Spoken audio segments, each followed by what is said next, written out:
Pas pada saat saya bilang di situ, astagfirullahaladzim, saya bilang. Langsung saya lari keluar. Saya langsung kontak Danru. Ru, monitor, saya bilang. Si Fajri. Kenapa Yan, si Fajri, katanya. Si Fajri tewas, saya bilang. Di situ saya kaget. Gitu. Teman saya dengan kondisi sebagian organ tubuhnya itu, organ dalamnya itu keluar. Dia masuk lagi ke dalam mimpi saya pada saat saya jaga di pos 6 itu, Bang. Cuman 2 kata yang dia bilang. Nuhun. Itu mungkin jadi apa? Jadi gila sampai nangis saya. Katanya itu cuman diem, Bang. Dalam 6 season saya nggak pernah nangis. Maksudnya sangat jarang lah gitu. Ini luar biasa. Saya pengen ngumrohin ibu, katanya gitu. Saya pengen ngumrohin Umi. Saya yang ngumrohin Umi, sieun kaburu maot, takut kaburu mati, bisi teka umrohkeun, intinya seperti itu.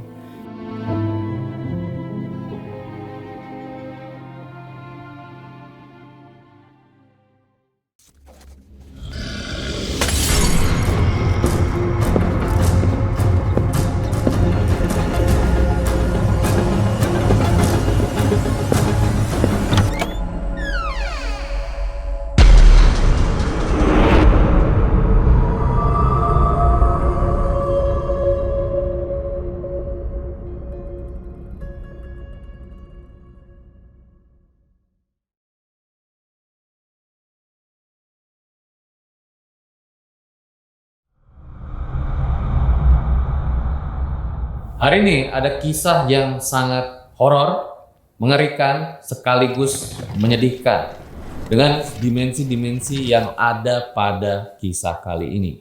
Kalau kalian nggak kuat, saran gue mending jangan ditonton video kali ini. Karena ada seorang satpam yang harus kehilangan sahabatnya dengan tragis. Langsung aja kita sapa. Halo Kang Yayan. Halo, Bang. Makasih akhirnya datang ke RJO. Sama-sama, Bang. Jadi waktu itu kerja sebagai satpam di tempat yang rawan kriminalitas tuh maksudnya gimana? Jadi pada saat itu memang kenapa bisa dibilang rawan kriminalitas, memang beberapa kali ditemukannya mayat, Bang, gitu. Sampai mohon maaf, ternyata rekan seprofesinya juga harus meninggal dunia. Betul, itu sahabat saya sendiri menjadi korban di klaster tersebut. Itu Kang Yayan sendiri yang nemuin sahabatnya? Saya adalah saksi tunggal yang menemukan pertama kali sahabat saya tergeletak tak bernyawa di pos jaganya. Dan setelah kejadian itu ternyata sahabatnya itu guys punya niat untuk pengen umrohin ibunya ya? Betul. Dan itu belum kesampaian ya? Sudah tersampaikan setelah dia wafat. Akhirnya setelah wafat Baru terlaksana. Jadi memang sebelum meninggal beliau itu selalu bilang pengen umrohin ibunya. Betul. Bahkan ke keluarganya juga sering cerita bahwa dia tuh pengen mengumrohkan uminya atau ibunya. Gitu. Dan ternyata di tempat Kang Yayan jaga itu juga banyak kejadian horor yang dialami ya? Betul. Sama rekan-rekan. Betul. Ya? Baik, ditahan dulu ceritanya. Nah, seperti apa guys kisah pada kali ini? Langsung aja kita mulai Om Mamat season 6. Musuh terbesar adalah dirimu sendiri.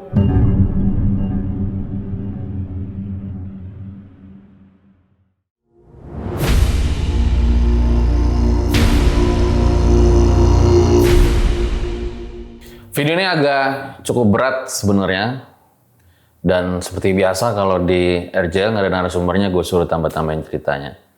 Ya, Kang Yayan boleh ceritain awal mula kisahnya gimana, Kang? Awal mula cerita saya itu di tahun 2010, Bang. Pada saat saya lulus sekolah ya. Nah di situ pada saat lulus tuh saya nggak pikir panjang, langsung pengennya kerja gitu, Bang. Nah pada saat itu dapat kesempatan kerja di sebuah retail terbesar di Indonesia gitu, Bang.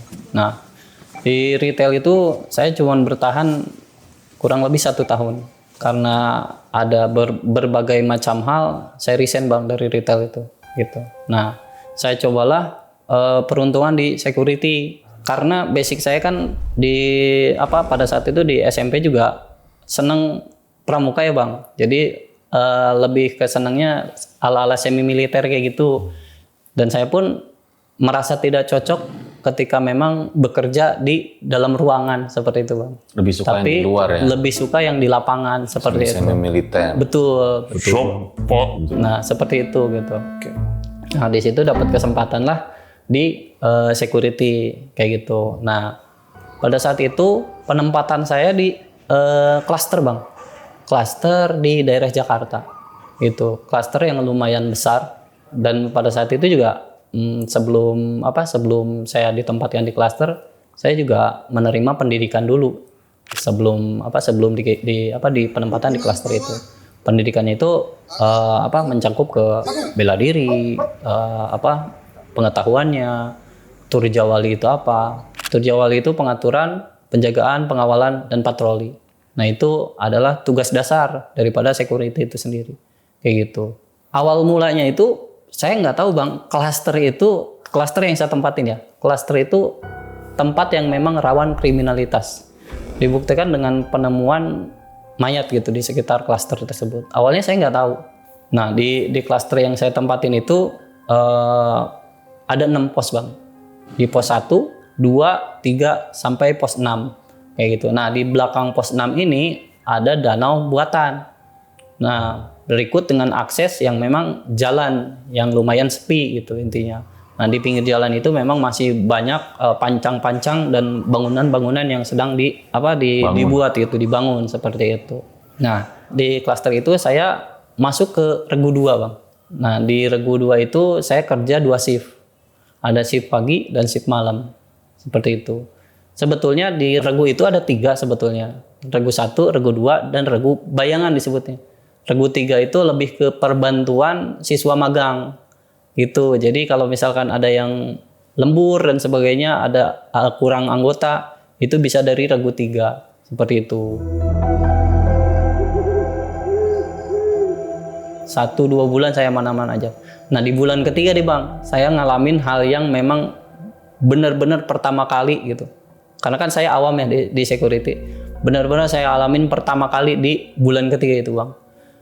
Di bulan ketiga itu saya dapat laporan dari pos 1. Pos 1 juga laporannya dari Mako atau markas komando gitu kan. Itu katanya ada bau bangke Bang di belakang rumah. Di belakang rumah nomor sekian katanya ada bau bangke.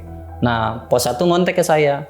Yan, tolong cekin di rumah nomor sekian. Katanya ada bau bangke. Nah, setelah nerima laporan itu dari Danru, saya ceklah sendiri Bang. Pada saat itu siang, dari antara jam 11 atau jam 12 siang. Saya menuju ke sela-sela rumah tersebut. Karena di antara rumah 1 dan rumah 2 itu ada celah Bang, sela-sela. Itu jaraknya sekitar setengah meter lah. Nah, saya masuk ke situ, baru 1 atau 2 meter itu memang baunya itu udah kecium banget Bang. Sangat-sangat bau gitu kan. Nah saya coba langsung masuk ke dalam. Ternyata benar Bang. Di situ tuh ada kardus. Kardusnya itu kayak kardus minuman gitu kan. Kardus minuman. Saya kontak lah Danru. Ru, bener nih. Ada kardus. Emang bau saya bilang. Bau banget saya bilang gitu. Nah setelah itu coba lu buka. Lu cek. Nah saya buka dong. Pakai tangan kosong tanpa latex itu. Yang tadinya kata Danru mungkin ada bangkai hewan, bangkai tikus dan yang lainnya, ternyata itu bukan bangkai hewan. Nah setelah saya buka, saya langsung lari Bang keluar, gitu. Saya langsung lari keluar sela-sela itu, saya langsung kontak Danru. Bro, ini mah bukan bangkai hewan, saya bilang. Terus apaan katanya? Ini mah mayat. Yang bener loh katanya. Bener A1 saya bilang. Kayak gitu. Nah Danru langsung laporan ke Mako. Dari Mako turunlah tuh polisi pihak yang berwajib turun mengamankan lokasi. Nah sebelum itu saya memang mengamankan TKP dulu ya, TKP.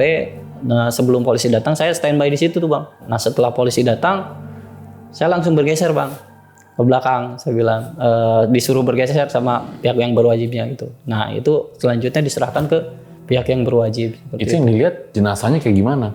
Itu tangan kiri dan kanannya nggak ada. Kaki kiri dan kanannya dari pangkal paha itu juga nggak ada. dan kepalanya pun nggak ada. Kalau disebutkan rentang usianya masih anak-anak bang. Mayatnya itu anak-anak antara 1 atau 2 tahun. Seperti itu yang ada di dalam kardus itu. Itu berarti waktu Kang Yayan di sana bau anyir banget gitu ya? Ya sangat bau banget. Beda kan antara bau bangke dengan bau mayat ya, sangat beda gitu. Jadi nusuk banget ke hidung gitu. Apalagi pada saat itu saya nggak pakai masker bang. Gitu. Saya cuma tutup pakai tangan saya aja gitu. Karena kan dugaan saya itu cuman bangkai hewan, saya bilang gitu.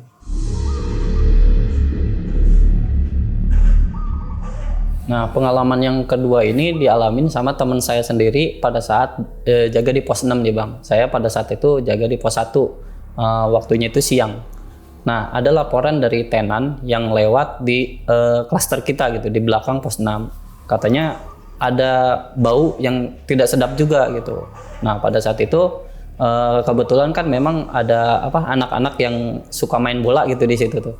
Ya lewat sempat ngelihat juga katanya ada yang memang sudah dikerubunin semut gitu dan itu berbau sangat menyengat katanya. Nah, ditambah dengan laporan yang anak-anak itu, Mako melaporlah ke pos 1. Nah, dari pos 1 laporan ke pos 6 suruh dicek. Ternyata benar bang, di situ tuh sudah tergeletak kepala manusia.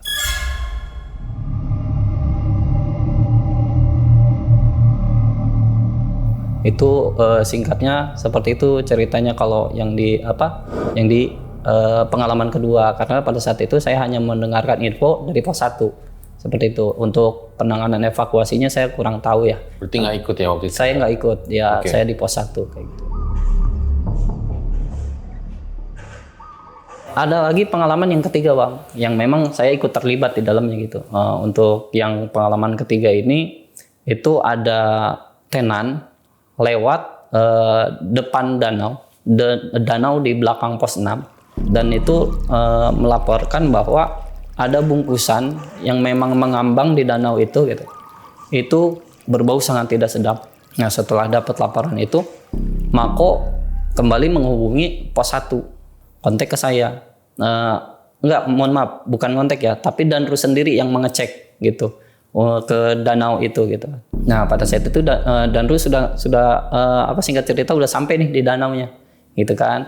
Nah, ternyata memang benar ada satu bungkusan di karung gitu kan yang memang sudah ngambang.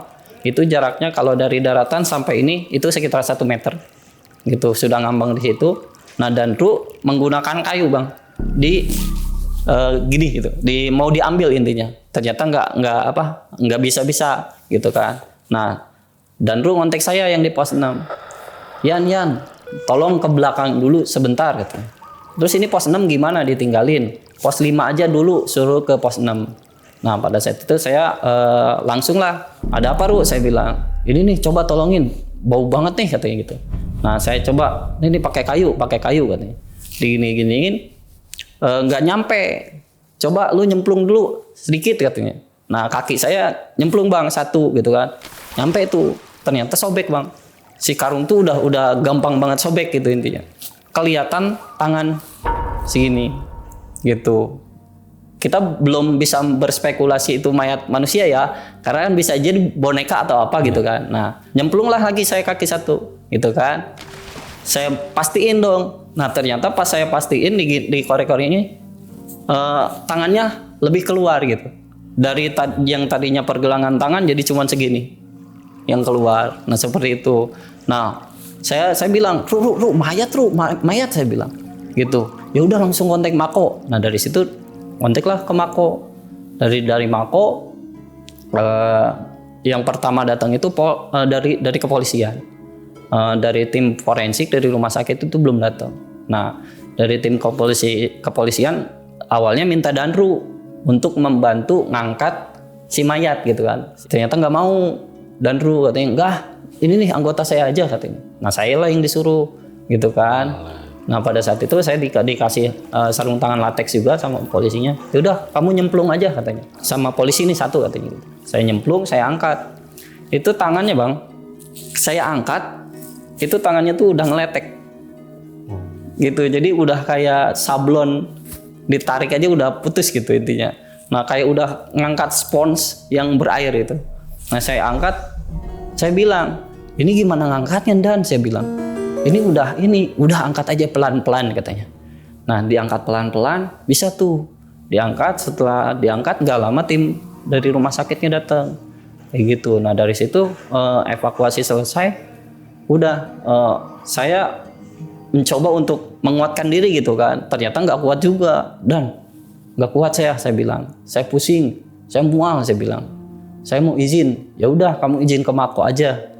Saya izin ke Mako. Setelah evakuasi itu saya diizinin Bang 2 hari untuk istirahat di rumah. Jenazah yang ditemukan saat itu kondisi seperti apa? Sepertinya kalau misalkan spekulasi saya sendiri ya, itu tuh terbawa hanyut dari jauh gitu. Jadi kondisi si mayat itu memang sudah menggembung banget gitu Bang. Seperti itu. Menggelembungnya parah? Menggelembung parah. Jadi pada saat dicongkel pakai kayu juga sobek, kelihatan tangan gitu. Seperti itu. Itu pengalaman yang ketiga.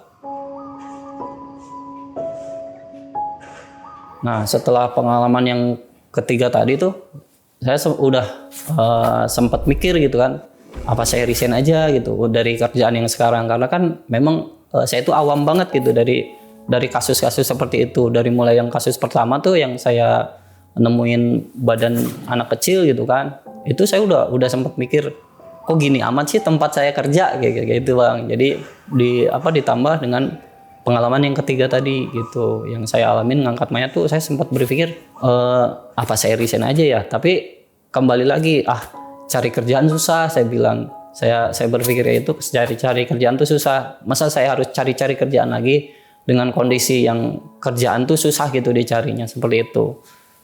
Singkat cerita, ini pas saya mau masuk malam. Saya tuh agak telat Bang, sebetulnya pas masuk malam itu agak telat datangnya 5 atau 10 menit. Itu ada anak yang lagi ditanya-tanya sama Danru tuh. Nah saya kan udah langsung masuk briefing tuh setelah telat. Ternyata saya dipanggil sama Danru, komandan regu saya, nunjuk ke si anak itu. Kamu belajar apapun sama dia ya, gitu. Pokoknya kamu di pos manapun ngikut aja sama dia. Nanti diajarin sama dia. Caranya gimana, nanti diajarin sama dia. Dan gitu. Teman saya menambahkan intinya, ya tuh lu belajar sama Yayan aja tuh. Pokoknya apa aja lu bisa tanya lah ke Yayan, katanya gitu. Itulah awal pertama saya ketemu sama Fajri gitu. Nah Fajri itu kesan pertama saya ketemu sama dia tuh, kok ini anak pendiam banget gitu. Bisa dibilang introvert, tapi kadang dia itu takut kalau misalkan melakukan sesuatu hal yang baru. Jadi dia harus nanya dulu deh Bang, ini gimana sih, Nah sempat saya tanya, lu kenapa sih nanya mulu gitu. Intinya kan udah kerjain aja, intinya seperti itu. Enggak sieun salah, takut salah, katanya seperti itu. Nah itu kesan pertama saya ketemu sama Fajri itu seperti itu. Anaknya, kok ini anak diem banget gitu kan. Saya baru loh ketemu sama anak yang memang pendiam seperti itu. Tapi ketika memang di dunia kerja kita kan harus profesional ya Bang ya. Nggak usah, apalagi kan kita berhubungan dengan tenan gitu kan. Tenan itu pemilik rumah, intinya pemilik rumah di klaster. Berhubungan dengan tenan yang kita harus nyapa gitu. Lu jangan pendiam kayak gini, nggak bisa kayak seperti itu. Itu awal ketemu, kesan pertama saya ketemu dengan Fajri. Fajri itu anaknya baik Bang, anaknya baik, nggak, ya bisa dibilang baik banget gitu. Nah alasan saya bisa dekat banget sama Fajri itu, kalau menurut saya pribadi ya, mungkin kita adalah sama-sama orang Sunda Bang, gitu kan. Kita jadi ngobrol apapun nyambung gitu. Karena rekan-rekan kerja saya yang orang Sunda itu hanya 3 Bang. Saya, Fajri, sama satu lagi gitu. Ada satu orang yang memang orang Sunda. Sisanya ada orang ada orang yang dari Riau, Makassar gitu. Jadi berbagai suku ada di situ gitu, rekan-rekan kerja saya. Makanya kenapa saya bisa nyambung. Bahkan Fajri pun menganggap saya udah seperti kakaknya sendiri katanya gitu, saking udah dekat banget sama Fajri seperti itu Bang. Ada satu momen pengalaman saya pada saat jaga sama Fajri itu di pos 1. Dia tuh Tapi ini beda-beda waktu ya Bang ya. Ada satu momen dia ngomong gini, orang bisa tehnya cara batur. Saya bisa nggak sih seperti orang lain gitu. Maksud maneh naon, maksudnya naon gitu kan. Maksudnya apa gitu kan. Boga motor, boga ieu, atuh bisa jeri. Kata saya tuh gitu, atuh bisa. Yang penting maniat, yang penting mah nabung. Saya rek nabung, arek beli motor anu ku saya pengen, cina. Yang saya mau gitu. Iya, saran saya mendingan jangan kredit, saya bilang. Bukan takut nggak kebayar, saya bilang teh, tapi takut ribanya gede. Nah setelah dia cerita untuk pengen punya motor, ada satu momen yang memang membekas banget di hati saya gitu, yaitu kebaikannya Fajri. Pada saat itu saya lagi kepepet uang Bang, ya maklum lah anak kos gitu kan, mau kirim ke orang tua nggak bisa, buat makan juga nggak bisa. Nah saya cerita sama Fajri, Tri, lu punya uang nggak? Saya bilang, buat apa? Nggak, gue nggak punya pegangan, saya bilang gitu. Baraha, jadi berapa? 600. Oh iya, dikasih tuh Bang, ditransferin. Nanti ya Jeri, saya gantina sebulan atau 2 bulan ke depan, saya bilang teh. Iya gampang kayak gitu. Setelah itu saya nyoba untuk ngebayar utang itu kan, gitu kan, dengan cara saya lembur Bang. Lembur itu bisa 5-6 kali saya lembur, karena kan uang lembur tuh lumayan Bang. Pada saat itu satu kali lembur itu 50.000 Bang. Pada zaman 2000-an segitu kan lumayan 50.000 untuk bayar hutang saya ke Fajri. Nah singkat cerita tuh uang udah ada Bang. Nah saya jaga bareng lagi sama Fajri ini, gitu kan, di pos 1 juga. Jadi nih uang lu gua balikin gitu. Naon sih duit sakitu oge cenah. Geus teu kudu. Lah kan ini uang lu, masa nggak gua balikin gitu kan, ini kan hutang, udah simpen aja, mending kirim lagi aja ke Umi cina, ke ibu AA di kampung cina, atau enggak buat pegangan cina gitu. Beneran ya teh, cek saya teh, bener, udah simpen aja. Nah itu jadi salah satu kebaikan yang benar-benar membekas banget di hati saya gitu intinya. Zaman sekarang mana ada sih Bang temen yang rela minjemin uang sekian ratus ribu. Apalagi di zaman segitu tuh 600.000 bukan uang yang sedikit gitu kan. Kalau di zaman sekarang 20.000 aja apa 30.000 bahkan 10.000 aja ditanyain, ditagih kan, intinya seperti itu.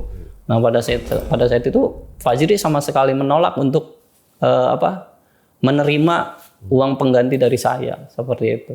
Nah setelah momen saya kepepet untuk pinjam uang itu, Fajri posisinya udah punya motor yang dia pengen pada saat itu Bang, dan itu motor yang memang tahun itu baru keluar banget gitu, seperti itu. Nah ada ini di momen yang berbeda, saya jaga bareng lagi sama Fajri, itu juga di pos 1, itu malam. Dia awalnya sih hanya obrolan biasa ya Bang, tapi di tengah-tengah itu dia bilang seperti ini, hari umroh mahal tehnya, sabarahanya gitu. Intinya menanyakan harga nominal untuk ngumrohin itu berapa. Mana rek umroh, saya jawab sampai kayak gitu kan.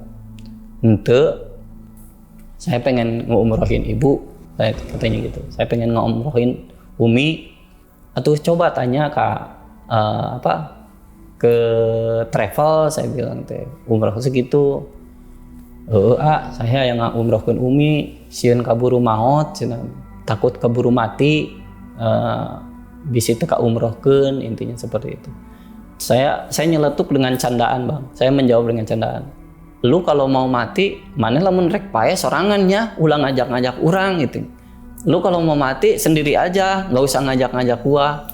Dia jawab dengan candaan juga gitu kan. Si Amah bercanda wae. Serius ieu mah cenah bercanda wae si Alma kayak gitu. Awalnya sih bukan firasat gitu kan. Saya nggak menyangka atau nggak berpikir kalau itu tuh firasat bahwa dia itu nantinya akan ninggalin saya gitu sebagai sahabatnya, seperti itu. Ya kayak ngobrol-ngobrol biasa aja gitu ya. Betul. Maksudnya kayak pengen umrohin orang tua, ya, takut Bang. Nanti nggak ada umur gitu. Betul ya. Bang, betul. Setelah obrolan itu di lain waktu gitu, di malam yang berbeda, saya itu jaga di pos 6 Bang. Entah ini firasat, entah itu pertanda, saya juga masih berpikir bahwa itu tuh bukan. Kalau nggak salah jam 11 atau jam 12 malam, saya patroli Bang. Nah, saya ngelihat ada Fajri di pojok rumah paling belakang. Itu dia manggil nama saya Bang. A, sambil melambaikan tangan. Kalau bisa dibilang A kadieu gitu. A kesini gitu. Dari jauh saya udah teriak. Tri, mana keur naon di dinya gitu. Saya samperin. Saya inisiatif takutnya bukan Fajri kan. Saya bawa pentungan satpam saya gitu kan untuk patroli gitu. Saya senterin, ketika saya senter di situ nggak ada Bang, nggak ada orang. Rumah itu tuh kosong. Memang pintunya pun emang udah belum ada gitu. Bangunan baru jadi. Saya cek ke belakang nggak ada. Saya cek ke dalam nggak ada. Saya keluar rumah itu sekitar beberapa langkah dari depan rumah tersebut dan ngontek di HT saya. Yan, merapat dulu ke pos 1. Kenapa Dan? Ini si Fajri mau beli nasi goreng. Di situ saya bengong Bang. Terus yang tadi saya temuin siapa? Yang manggil saya itu siapa gitu? Saya masih belum percaya dong intinya. Si Fajri mau ngisengin saya kali gitu kan? Masih berpikir seperti itu. Ya udah saya ke pos 1. Ternyata benar Bang. Si Fajri itu lagi duduk dekat portal. Nah saya tanya dong penasaran ke Fajri. Jri, lu tadi ke pos 6. Naon? Saya tadi di dieu ditahan ku dan lu tuh bisa kemana-mana. Ya gerek meuli nasi goreng izin namun nilila gitu. Nah saya langsung berpikir lagi yang di pos 6 itu siapa gitu. Itu tuh siapa yang di pos 6. Jadi lihat tuh dia pakai baju security. Baju security lengkap Bang. Gitu. Dan sama persis dengan apa yang dia pakai di pos 1 gitu. Oh gitu? Betul, sama. Mungkin itu untuk firasat yang kedua. Nah, besoknya Bang. Nah ini mungkin momen dimana kejadian Fajri itu tewas ya Bang. Nah pada saat itu saya disuruh lembur sama danru saya karena memang pada saat itu jatahnya lembur. Saya dan Fajri itu lembur. Saya jaga di pos 1. Sedangkan Fajri dapat jatah jaga di pos 6. Dari jam 7, jam 8 sampai ke jam 11 pun masih aman-aman saja gitu Bang. Nah pada saat itu kan memang di pos 1 tuh ada satu perbantuan juga, ada anak baru juga yang lagi magang lah istilahnya kayak gitu. Nah satu momen saya izin ke danru dan saya bilang saya mau beli nasi goreng ya, lapar kata saya gitu. Ya udah lu sekalian kontak di pos-pos lain katanya. Takutnya ada yang mau nitip. Nah intinya saya kontak tuh satu-satu. Ternyata hampir semua nitip itu termasuk Fajri. Nah setelah itu saya muter dong ke pos-pos untuk minta uangnya gitu intinya, untuk mengambil uangnya. Nah setelah diambil uangnya, saya bilang ke Fajri gitu kan, Tri kayaknya agak lama saya bilang, karena di depan lagi ada anak perbantuan, takutnya ada apa-apa gitu. Ya aman katanya gitu, seperti itu. Singkat cerita, selesai lah beli nasi goreng, saya dikontak sama danru. Yan, lu langsung ke pos 1 aja ya, katanya gitu kata danru teh. Oke, siap saya bilang. Nah setelah dari itu saya nge-BBM ke Fajri. Jadi intinya saya suruh langsung ke pos 1 dulu, nggak bisa nganterin ke pos 6 gitu kan. Oh iya nggak apa-apa katanya gitu. Nah pada saat itu kan selesai beli nasi goreng kan saya ngelewatin posnya tuh. Nah itu tuh pas di klakson memang masih ya gitu, masih nyaut gitu. Ya, nah setelah sampai pos 1 di situ tuh sebenarnya saya udah mau nganterin makanannya Fajri nih sama yang lain gitu kan. Kalau yang lain kan udah dijemput sama pos-posnya masing-masing gitu kan. Udah diambil, tinggal di pos 6 sama pos 5 nih yang belum. Setelah saya di pos 1 ternyata si anak baru ini izin. Gitu kan, si anak magang ini izin ke toilet katanya gitu. Ada sekitar 20 menitan kalau nggak salah. Nah setelah itu si anak baru ini kan sudah selesai tuh. Intinya ke toilet juga kan bukan ke toilet cuman buang air kecil gitu intinya. Gitu kan. Jadi selama 20 menit itu memang nge-backup si anak magang ini gitu kan. Nah, setelah setelah 20 menit itu saya udah mau naik ke motor nih, nganterin makanannya Fajri sama yang di pos 5 gitu kan. Nah, pada saat itu ditahan sama Danru. Yan jangan dulu katanya gitu. Kenapa, Ru? Saya bilang. Ini tulis laporan dulu. Ada setengah jam. 20 sampai 30 menit saya nulis rekapan itu. Saya bilang, "Dan ini udah selesai," saya bilang. Dari nulis laporan. Udah selesai. Saya mau nganterin ininya dulu ya, makanannya dulu ya. Kasihan udah dingin ini. Makanannya saya bilang udah lama, udah dingin, saya bilang kayak gitu.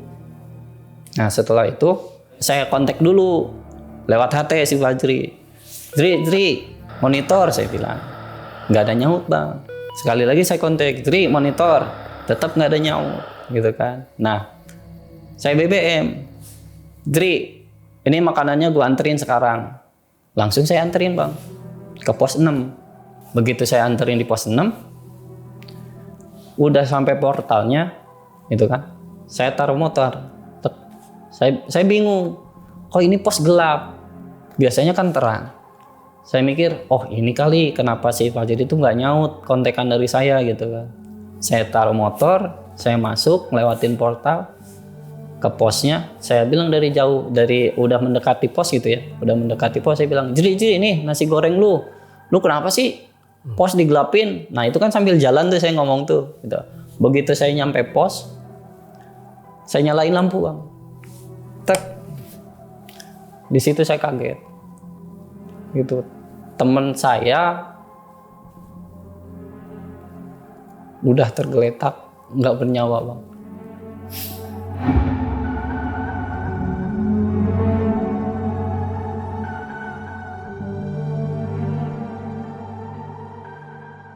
Dengan kondisi ya memang lukanya itu sobek di bagian dada sampai ke bawah pusar.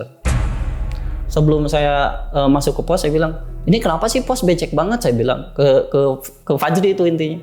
Pada saat saya nyalain lampu, ternyata itu bukan air, Bang, tapi darah.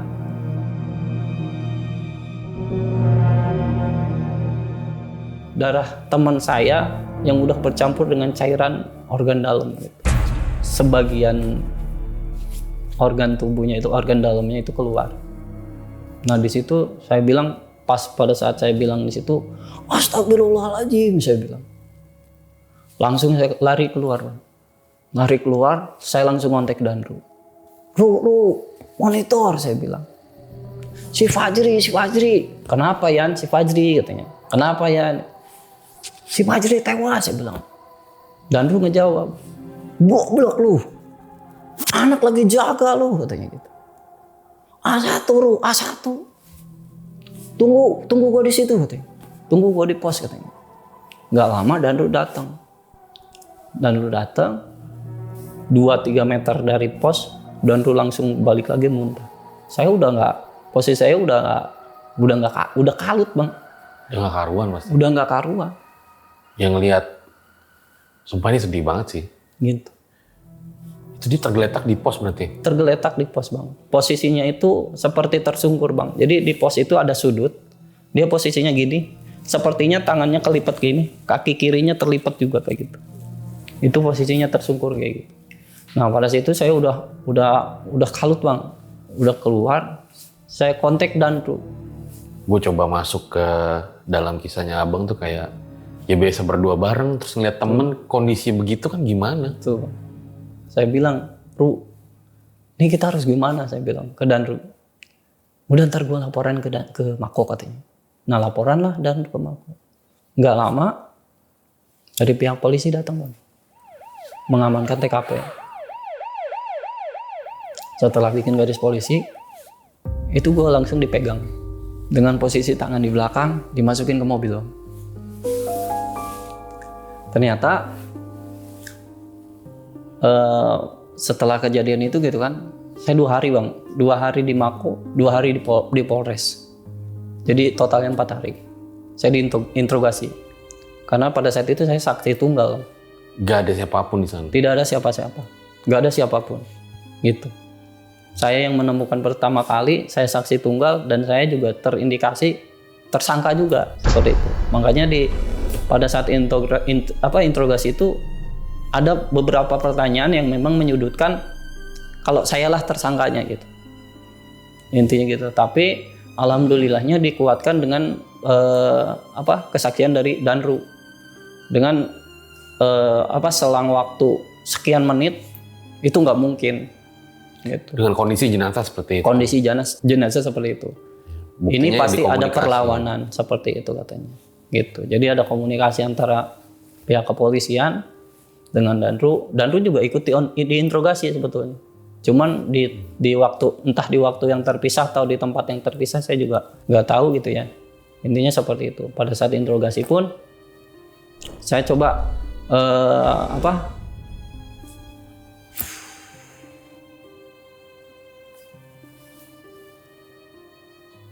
pada saat interogasi pun saya masih nggak nyangka gitu Bang. Kok bisa kayak gini? Setelah kejadian itu saya nggak nyangka Bang, bakalan kejadian seperti ini. Dia yang anak umurnya di bawah saya punya mimpi sama cita-citanya yang benar-benar tinggi gitu Bang, buat ngeumrohin ibunya. Sedangkan saya apa? Gitu kan. Nggak punya cita-cita, nggak punya impian apa-apa. Kenapa harus dia yang diambil gitu? Kenapa harus menimpa sama dia? Intinya seperti itu. Nah dari situ setelah kejadian itu mulai ada di hari-hari berikutnya ya Bang.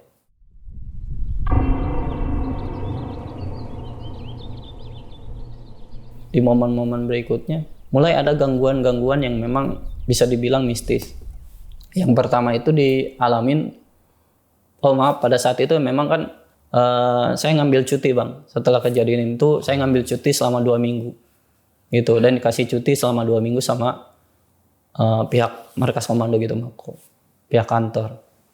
Nah pada saat itu saya mencoba memulihkan psikologi saya dengan trauma yang begitu luar biasa ya Bang ya. Nah di selang 2 minggu itu banyak teman-teman kerja saya beberapa menceritakan kejadian-kejadian mistis kayak gitu. Seperti? Nah yang pertama itu kejadian di pos 6 Bang. Di pos 6 rekan kerja saya lagi jaga di pos 6, dia lagi patroli Bang, patroli ke pojokan rumah. Nah setelah patroli itu dia ngelihat dari jauh motor dia nyala sendiri Bang. Yang diparkir motornya nyala sendiri. Nah otomatis dia bingung dong. Oh motor gue nyala sendiri. Dia samperin Bang. Dia samperin, ternyata dia baru ngeh Bang. Kuncinya itu masih ngegantung di samping ada tongkat satpam. Di samping situ kuncinya. Itu nggak berpikir panjang, dia langsung lari Bang ke pos 5. Dia langsung lari ke pos 5, mungkin ngomong ke yang jaga pos 5, motor gue nyala katanya itu. Tapi begitu disamperin sama anggota yang di pos 5, mati Bang. Itu yang pertama. Nah yang kedua ada kejadian, ini laporan dari tenan Bang. Karena kan rumah yang dekat pos itu udah ada penghuninya, tapi jarang ditempatin gitu. Hanya momen-momen tertentu saja. Nah pada saat ditempatin, dia itu laporan kayak gini. Itu malam-malam siapa sih katanya? Ganggu rumah saya katanya gitu. Katanya pagernya itu ada yang mainin kayak gini Bang, tek gitu. Terus katanya di samping rumah saya tuh dekat gerbang ada suara yang kayak orang lagi berantem gitu, pokoknya kayak kaleng dipukul-pukul kayak gitu. Nah dari situ kejadian-kejadian mistis mulai dirasakan gitu Bang. Nah, kayak gitu. Nah yang cerita paling epic lagi itu cerita yang ketiga Bang. Nah pada saat itu kan saya memang jaga malam nih, ya kan, mau jaga malam.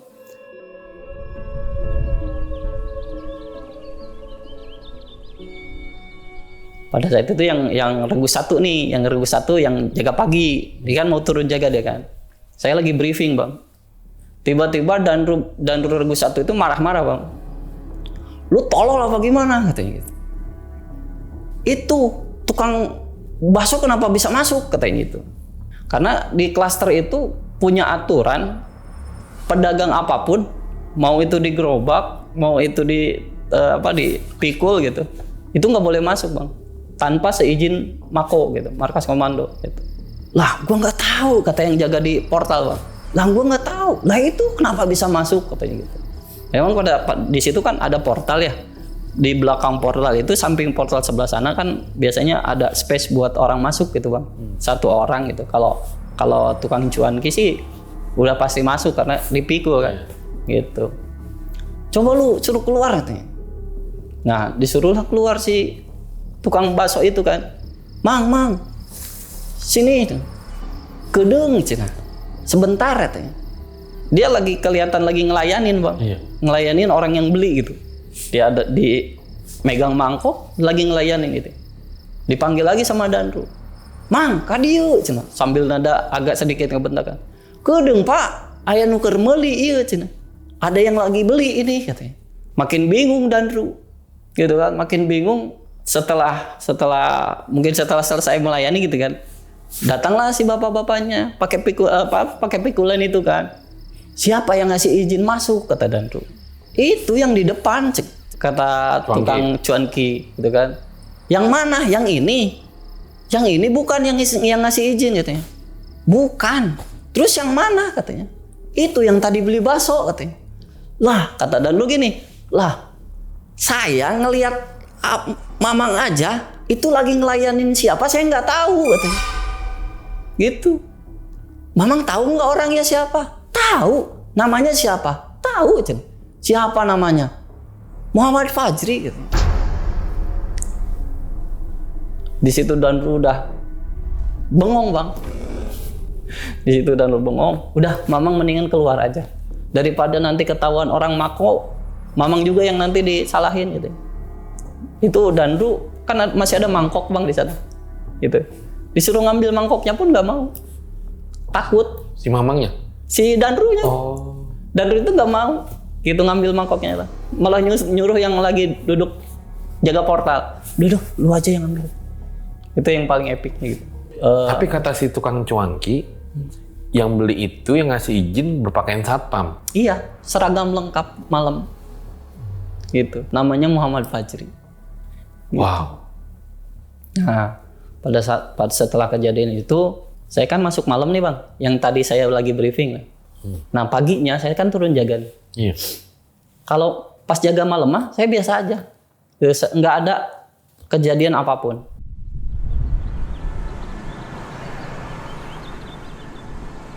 Nah pada saat pagi saya pulang ke kosan. Setelah jaga malam itu, saya pulang ke kosan. Saya buka pintu. Saya buka baju, saya mandi bang. Saya mandi, karena kan kamar mandi di kosan saya itu nggak pakai pintu bang, cuman pakai tirai aja. Namanya sendiri kan di kosan, intinya bebas-bebas aja kan, gitu. Saya lihat dari tirai kamar mandi saya, pintu kosan saya kebuka bang. Nutup lagi. Logikanya kalau misalkan itu sama angin, kenapa itu bisa nutup lagi? Gitu. Nah, lagi saya mandi, di ujung mata saya nih bang, saya ngelihat dia lagi berdiri depan pintu. Intinya dia berdiri depan pintu, saya tengok, nggak ada. Gitu. Selesai saya mandi, saya tidur bang. Nah di tidur itulah saya mimpiin si Fajri ini. Di mimpinya itu dia bilang kayak gini, saya can ikhlas. Saya belum ikhlas. Nah saya jawab di dalam mimpi itu bang, kunaon Jeri? Kenapa Jeri? Kan di dia geus diurusan, geus Fajri mah tenang gitu. Saya bilang kayak gitu. Encan saya can ikhlas. Umi umroh. Dari situ ketika dia udah ngomong Umi umroh tuh saya bangun bang. Saya bangun, saya langsung nangis bang. Di situ saya nangis.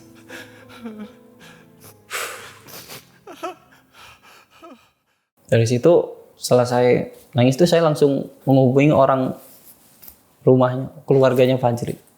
Kebetulan kan pada saat itu saya punya kontaknya AA-nya, kakaknya gitu kan. Saya langsung telepon ke kakaknya.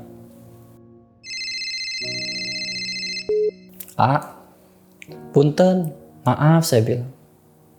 Tadi saya tidur, saya dimimpiin Fajri, saya bilang. Mimpin on Fajri can ikhlas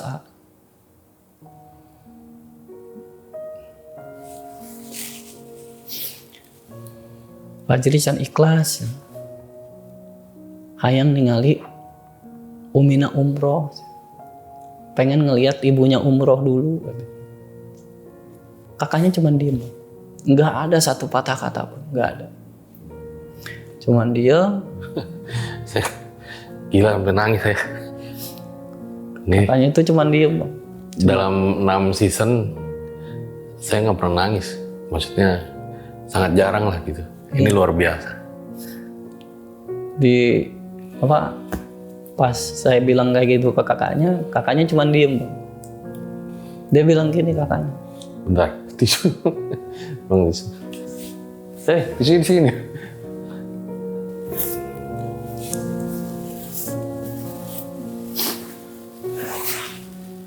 Wah, ini luar biasa sih episode ini, parah. Saya coba tahan aja bang. Hah? Saya coba tahan ini bang. Ini makanya sering narik napas ini, waduh.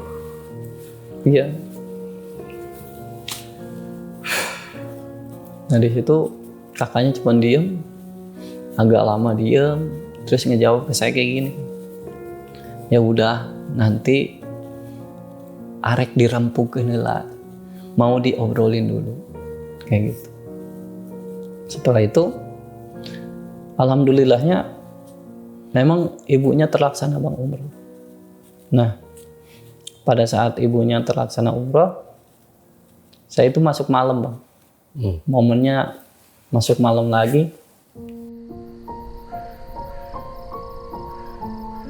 Ini mungkin sebetulnya bukan pertemuan terakhir saya ya sama Fajri, karena pertemuan terakhir saya berarti tadi malam.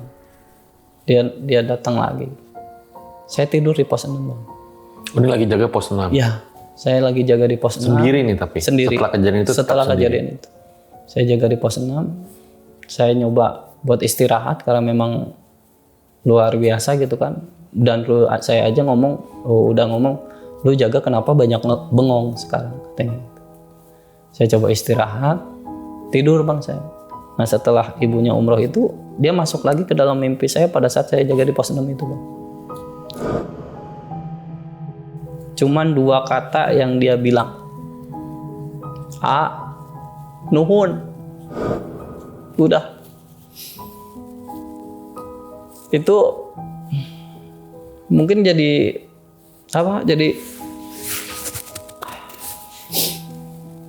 momen pada saat itu terakhir dia muncul di hadapan saya gitu. Nuhun tuh makasih ya? Iya, nuhun itu makasih. Makasih katanya. Masih ingat nggak dia datang dalam wujud kayak gimana? Dia datang masih menggunakan seragam security yang dia pakai bang. Sama persis. Jam yang dia pakai, sepatu yang dia pakai, seragam jaga malam yang dia pakai. Kok bisa pas banget gitu ya maksudnya ya? Ibunya umroh, terus Kang Yayan mimpi gitu ya? Iya. Ya, mungkin seperti yang tadi saya ceritain bang, ternyata itu sebuah pertanda bang. Yang saya ngelihat dia di pos 6, terus dia bilang pengen umrohin orang tua ibunya uminya sebelum dia meninggal. Ternyata jawabannya itu. Nah sebelum saya kesini pun memenuhi undangan abang ya untuk cerita di sini, sebelum tidur saya izin bang. Intinya saya nggak tahu mau izin ke siapa kan. Kontak sudah hilang, itu kan pihak keluarganya pun udah intinya sudah tidak punya kontak saya pun. Saya bingung mau izin ke siapa. Saya cuman bicara dalam hati saya gini, Sri, izin ya, saya rek nyaritakeun deui supaya leuwih loba doa jeung maneh gitu. Saya mau izin, saya bilang, supaya lebih banyak doa buat kamu nanti. Saya bilang gitu. Pas saya tidur dia datang, Bang. Di mimpi saya datang, dia diam di pintu kamar saya dengan pakaian serba putih, Bang. Bukan pakaian security yang dulu pernah saya mimpiin gitu. Dia datang, dia nggak ngomong apa-apa, Bang. Dia cuma senyum. Dia cuma senyum ke saya. Habis itu udah gitu, nggak ada lagi. Mungkin malam kemarin tuh, semalam ya, pertemuan saya dengan almarhum gitu. Gue tuh selalu bilang ke kalian ya bahwa kita tuh bisa belajar dari hal apapun ya, termasuk dari cerita horor gitu. Bahwa sekarang teman sejati, sahabat sejati itu susah banget nyarinya gitu. Dan di kisah ini kita lihat bahwa ada seorang rekan kerja gitu yang seniornya tuh minjem duit tapi sama dia udah biarin aja dah gitu. Iya. Dibantuin gitu loh. Karena mungkin dia ngerasa Kang Yayan juga suka bantuin dia pas lagi kerja. Betul, gitu Bang. loh. Betul. Karena dia itu kalau misalkan ada kesusahan, pertama yang paling dicari adalah saya, Bang. Karena dia itu jauh dari keluarga mungkin ya. Gitu, jauh dari keluarga karena kan keluarganya di Cianjur intinya. Ini jadi ngingetin kita gitu ya bahwa sekarang itu kan serba transaksional gitu. Betul. Kan. Kita mau ngopi aja kita lihat dulu untung gua apa ya ngopi ya gitu kan sama dia nih gitu. Nah nilai-nilai kayak gini tuh yang kayaknya mulai hilang gitu sekarang ya. Pertemanan yang nggak transaksional. Betul, Bang. Terus akhirnya bagaimana Kang setelah malam di pos 6 itu? Nah dari situ saya hanya bertahan 1 minggu, Bang. 1 minggu setelah sebelum saya resign juga saya sempat pulang dulu ke kampung, Bang. Nah ini ada lagi kejanggalan yang memang ini saksinya bukan saya tapi ibu saya sendiri. Pada saat saya pulang,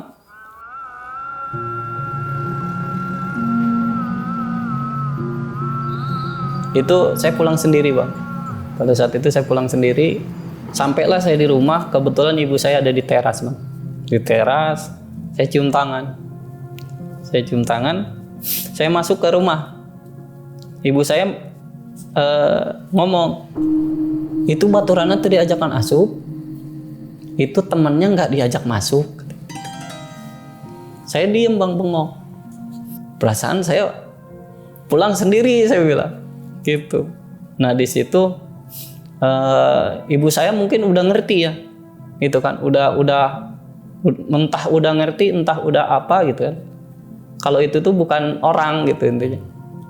Ibu saya masuk, nanya ke saya, mana balik jeung saha? Kamu pulang sama siapa? Sorangan, Mi. Sendiri, Mi.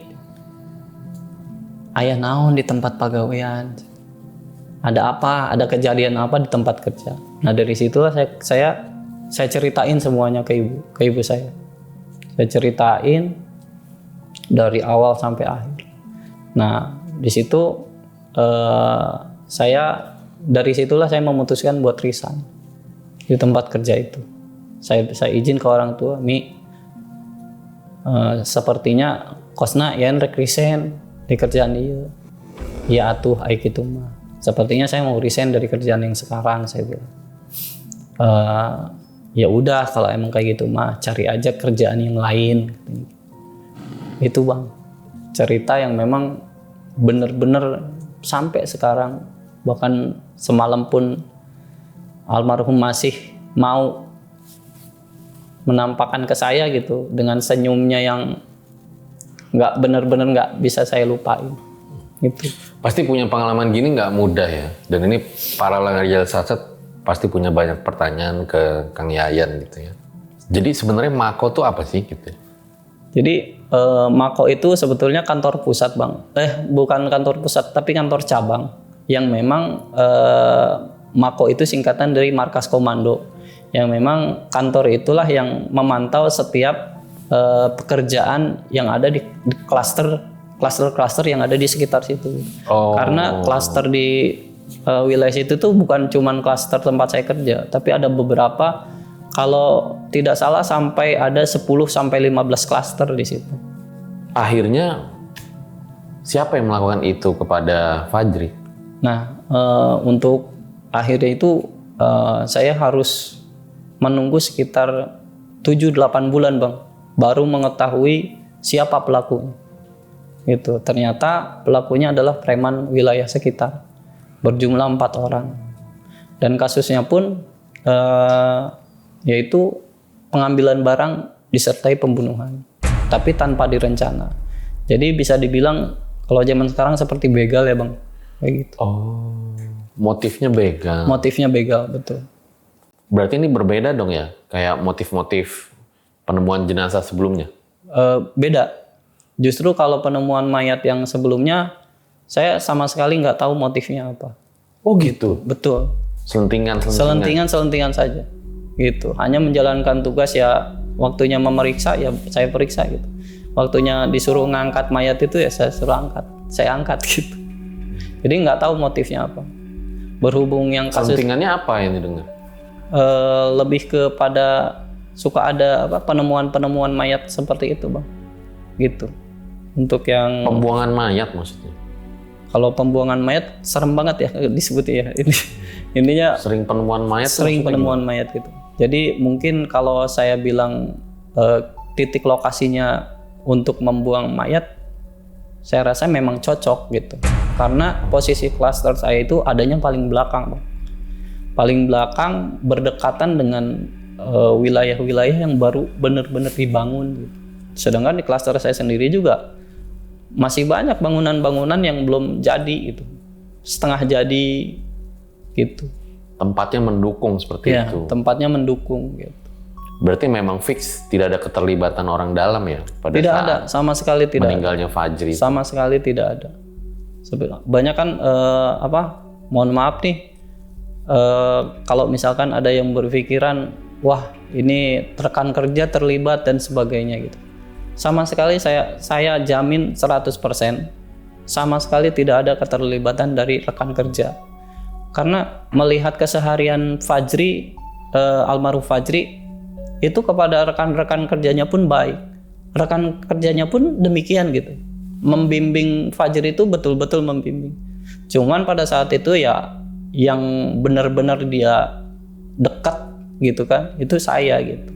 Itu terus juga SOP untuk security itu bagaimana gitu, Mas? Apakah satu pos itu 1, 2 atau ada yang 2, ada yang 1? Nah, untuk di pos sendiri untuk SOP-nya di pos 1 itu 2 orang sampai 3 orang. Biasanya 3 orang itu sama danru. Karena danru pasti standby di pos 1. Gitu. Nah, di pos 2 itu 1 orang, di pos 3, pos 4 kalau tidak salah ya, antara pos 2, 3, 4 itu ada yang 2 orang. 3 dan 4 itu 2 orang. Karena pos 3 dan 4 itu ada gerbang tersendiri, Bang. Jadi di dalam klaster ada klaster lagi. Ada perumahan lagi. Kayak gitu. Jadi makanya di pos 3 dan pos 4 itu, atau pos 2 atau pos 3 gitu kan, saya kurang lupa gitu, agak lupa. Itu tuh ada rumah di dalam klaster seperti itu. Jumlahnya ya memang tidak sedikit. Ada yang 10, ada yang 15 gitu di dalamnya. Jadi di pos itu wajib ada 2. Kalau misalkan di pos 6 itu kenapa cuman 1 gitu kan? Banyak pertanyaan kenapa cuman 1? Ya karena memang 1 bangunannya itu belum jadi, Bang. Jadi rumahnya pun paling sedikit dari pos-pos yang lain. Gitu. Jumlah rumahnya itu dengan yang belum jadi itu hanya 6 kalau nggak salah. Kalau tidak salah hanya 6. Gitu. Dan jaraknya pun paling jauh dari pos 1 gitu. Terus juga mungkin ada pertanyaan lain gitu kan ya, kayak kok suara pada saat peristiwa Fajri itu nggak kedengeran gitu. Pada saat itu memang lagi kosong, Bang. Jadi yang 1 rumah itu kan sudah ada penghuni, cuman lagi tidak ada di rumahnya. Gitu. Jadi yang jaga tuh benar-benar 1 orang doang di situ. Fajri gitu. Gitu. Kan rumahnya pun kalau misalkan tidak ada orangnya biasanya dimatiin, Bang, lampunya. Jadi semuanya gelap gitu. Hanya ada lampu penerangan jalan, itu pun dekat portal sebelah sana gitu. Maksudnya di HT juga kenapa nggak kedengeran ya? Di HT itu indikasinya kan posisi dia itu gini bang, kemungkinan entah itu sangat cepat atau enggak, dia posisi ke belakang tuh mau ngambil HT seperti ini. Gitu. Jadi kayaknya serangannya itu langsung ke pos gitu. Jadi nggak sempet. Berarti emang udah target mau ngambil motornya. Ya, bisa dibilang seperti itu. Oke deh kalau gitu, makasih ya Kang Yayan udah datang dan bercerita. Sama-sama bang. Terima Luar kasih. biasa banget nih, saya jadi dapat banyak pelajaran banget hari ini ya. Bahwa ternyata kita sekarang kan suka nemuin gitu ya, maksudnya ada orang yang kerja jaga malam atau segala macam, ternyata dia lagi main judol misalnya gitu kan. Tapi ternyata ada juga nih masih orang-orang kayak almarhum gitu ya, bahwa dia kerja sebagai security, dia punya mimpi ingin umrohin ibunya gitu loh. Dan itu hal yang mungkin udah agak jarang kita dengar gitu ya. Dan ternyata dari sisi Kang Yayan sendiri juga setelah jadi security gitu menabung, lalu sekarang jadi guru ya. Betul. Seperti itu bang. Luar biasa. Nah ini mungkin banyak pelajaran lah yang bisa kita ambil di episode kali ini, dan jangan lupa yuk kita doain untuk Fajri ya, kita doain agar almarhum dapat diterima di sisinya. Amin. Kurasa cukup demikian episode pada kali ini. Gue Fajar Ditya, RJ5 undur diri. Ciao.